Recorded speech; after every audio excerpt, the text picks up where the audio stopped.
हरि ओम श्री गणेशाय नमः। बोल श्री कृष्ण भगवान की जय। बोल श्री सुखदेव जी महाराज की जय।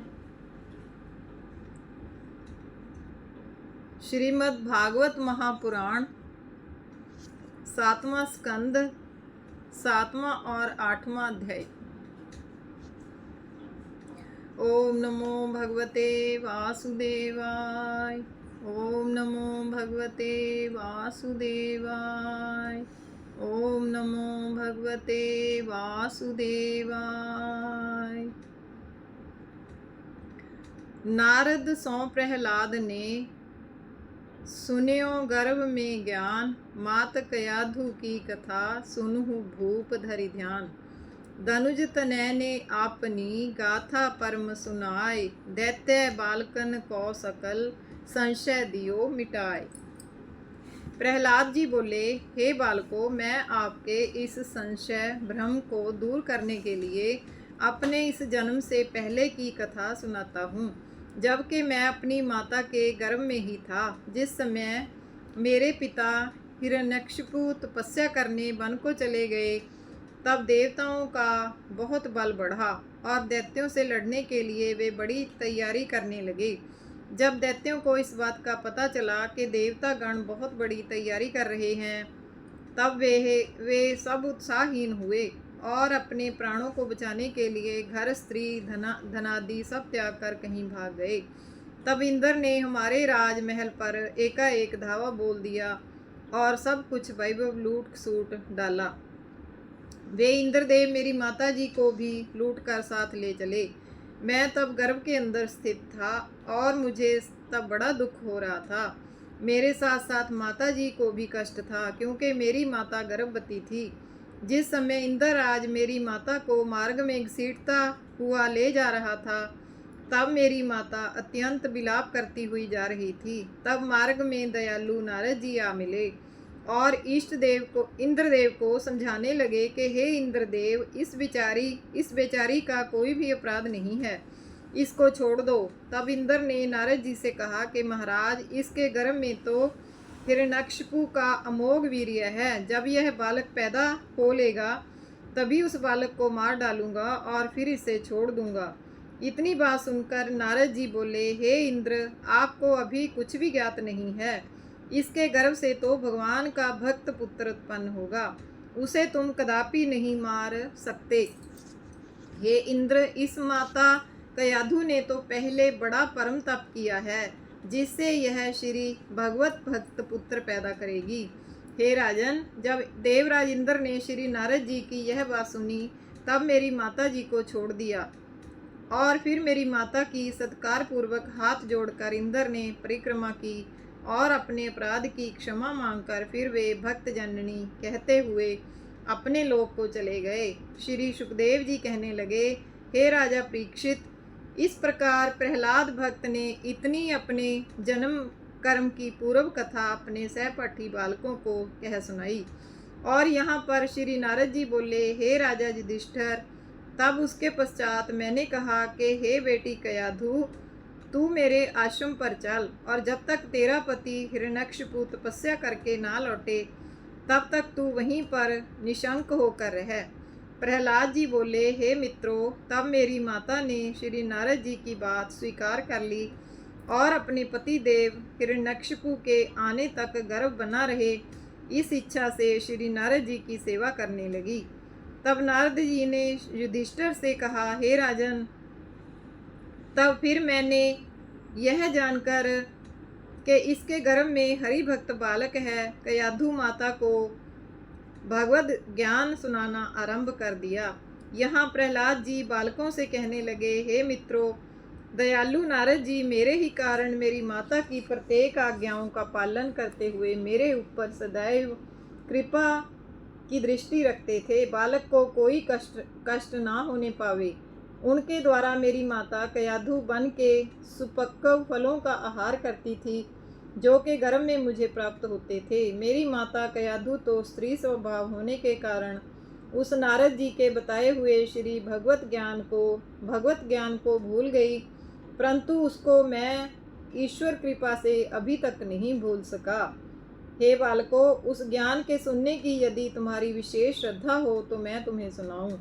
नारद जी बोले, हे राजा युधिष्ठिर, इस प्रकार कहकर बालक भक्त प्रहलाद ने मेरे पूर्व बताए हुए भगवत ज्ञान को सहपाठी बालकों को सुनाना आरंभ कर दिया। प्रहलाद जी बोले, हे दैत्य बालकों, भगवान का भजन करने के लिए ब्राह्मण, साधु, ऋषि, देवता होना ही कोई आवश्यक नहीं है। प्रत्येक जाति उनका भजन कर सकती है और भक्त बन सकती है। बहुत से यक्ष, राक्षस, अहीर और शूद्र तक भी अनन्य भक्ति के कारण भगवत भाव को प्राप्त हुए और उन्होंने भगवान की कृपा से परम गति प्राप्त की। बोल श्री कृष्ण भगवान की जय। ओम नमो भगवते वासुदेवाय। 8वां अध्याय। खम्भ फोरी हरि प्रकट भे, नर हरि रूप बनाई, गुटुअन धरी पुनि नखन सौ, बध्यो दैत्य समझाई। विविध भांति सब देवतन, स्तुति कीनी आन, दर्श पाई हरि को कियो, निज निज लोक पयान। नारद जी बोले, प्रहलाद जी की उत्तम शिक्षा पाकर दैत्यों के बालक भी श्री हरि आराधना को उत्तम कर्तव्य मान उठे और पाठशाला में श्री हरि धुन करने लगे।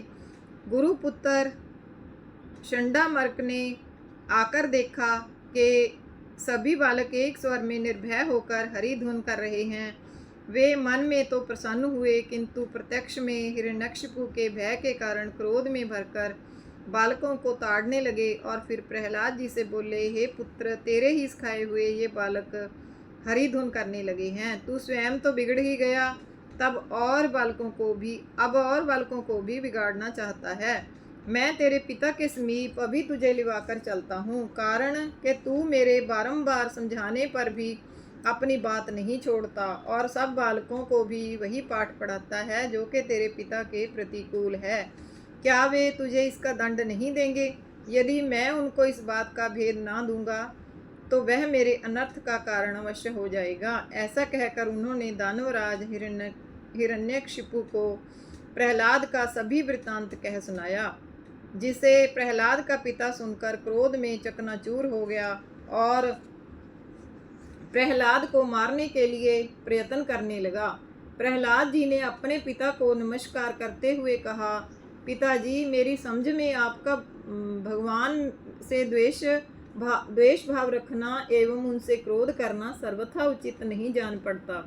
यद्यपि भगवान विष्णु सर्वज्ञ होते हुए समस्त प्राणियों की आत्मा हैं, तो भी वे एक बार के अपराध को क्षमा कर देते हैं और फिर वे दोबारा भक्ति से आराधना किए जाने पर कोटि पाप समूहों को अग्नि में ईंधनों की तरह भस्म कर देते हैं। ऐसे दयालु एवं जगत के पालन कर्ता की निंदा तथा उनको गालियां देना आपको शोभा नहीं देता।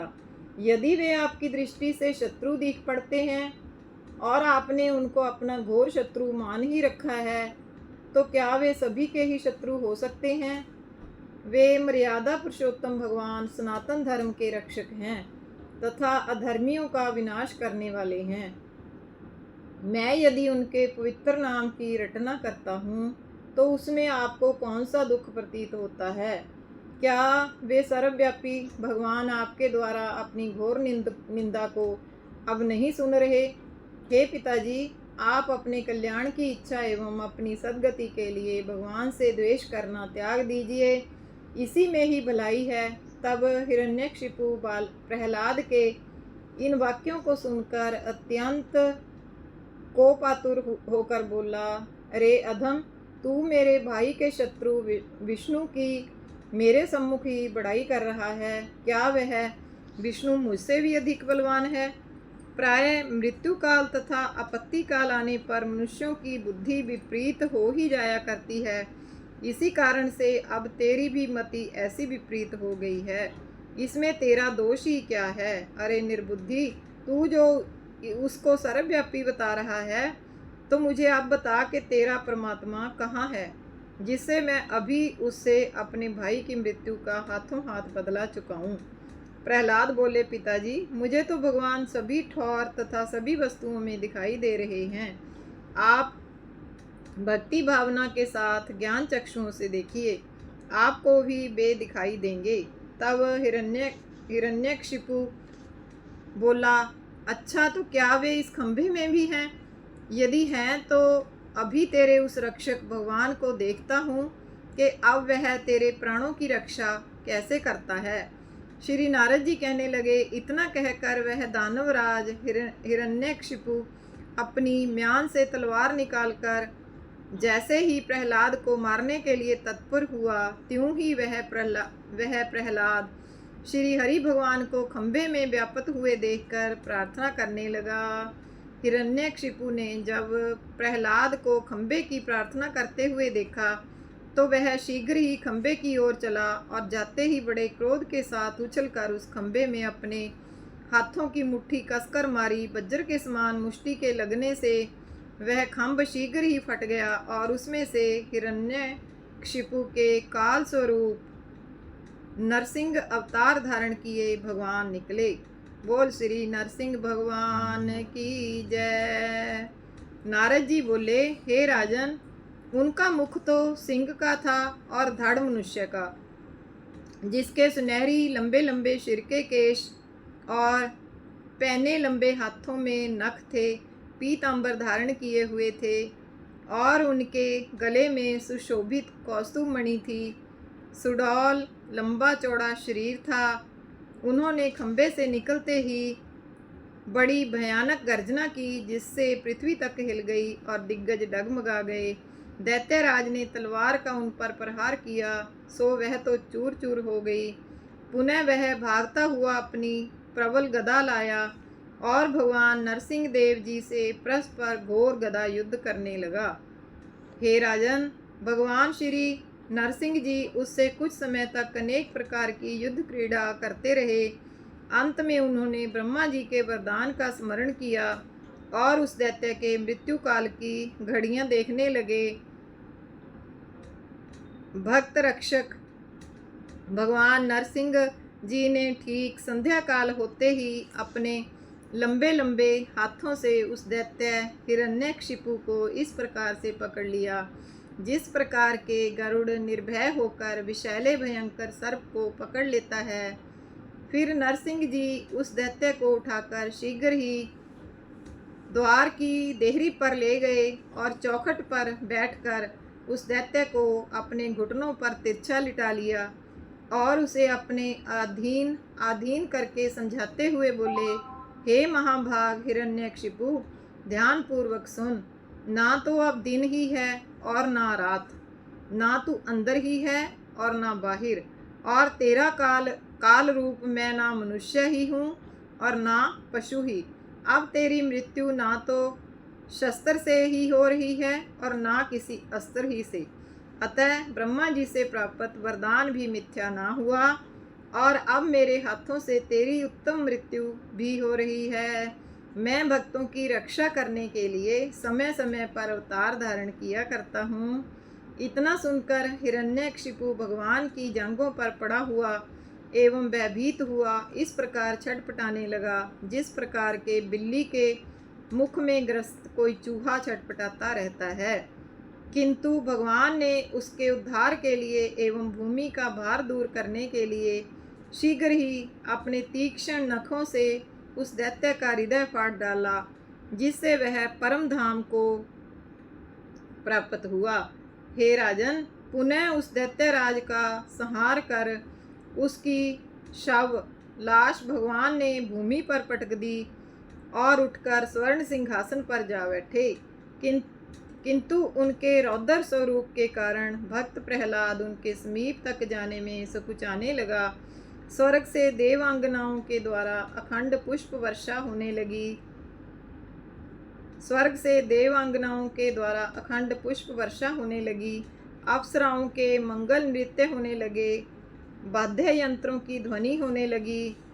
तदनंतर भगवान ने अपनी मनोहर छवि के द्वारा सबों का मन मोह लिया और विनय पूर्वक प्रणाम करते हुए भक्त प्रहलाद को अपनी गोद में बिठा लिया और प्यार करते हुए उसके मस्तक पर कृपा का हाथ फेरने लगे।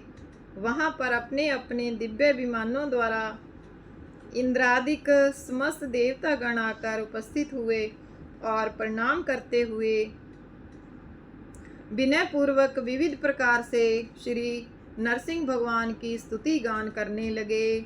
ब्रह्मादिक बोले, हे देव देव, हे महावीर, आपको हमारा बारंबार नमस्कार हो। उग्रदेव, आपने नरसिंह रूप धारण कर प्रबल दैत्य का संहार किया है और भूमि का अनंत भार हरा है। विश्वपते, आप ही इस संहार की उत्पत्ति, पालन तथा संहार करता हो। हे प्रभो, आपके रौद्र एवं भीषण रूप के ध्यान मात्र से सांसारिक बाधाएं दूर हो जाती हैं। केवल आपके नाम उच्चारण से ही यक्ष, भूत, पिशाच आदि योनियां भी कंपित होती हुई दूर भागा करती हैं। आपके दर्शन मात्र से पाप जलकर भस्म हो जाते हैं। हे भक्तगण पालक, आप ही यज्ञ के भोक्ता अंतर्यामी स्वरूप हो। श्री नारद जी कहने लगे, हे राजन, इस प्रकार ब्रह्मा, रुद्र, इंद्र, ऋषिगण, पितृगण, विद्याधर, मनु, प्रजापति, गंधर्व, चारण, किमपुरुष, यक्ष, बैतालिक, किन्नर तथा विष्णु भगवान के पार्षद आदि समस्तों ने भगवान श्री नरसिंह देव की स्तुतियां की और नेत्रों से परम लाभ लिया। बोल श्री कृष्ण भगवान की जय। ओम नमो भगवते वासुदेवाय। ओम नमो भगवते वासुदेवाय। ओम नमो भगवते वासुदेवाय। बोल श्री कृष्ण भगवान की जय। श्री कृष्ण गोविंद हरे मुरारे, हे नाथ नारायण वासुदेव।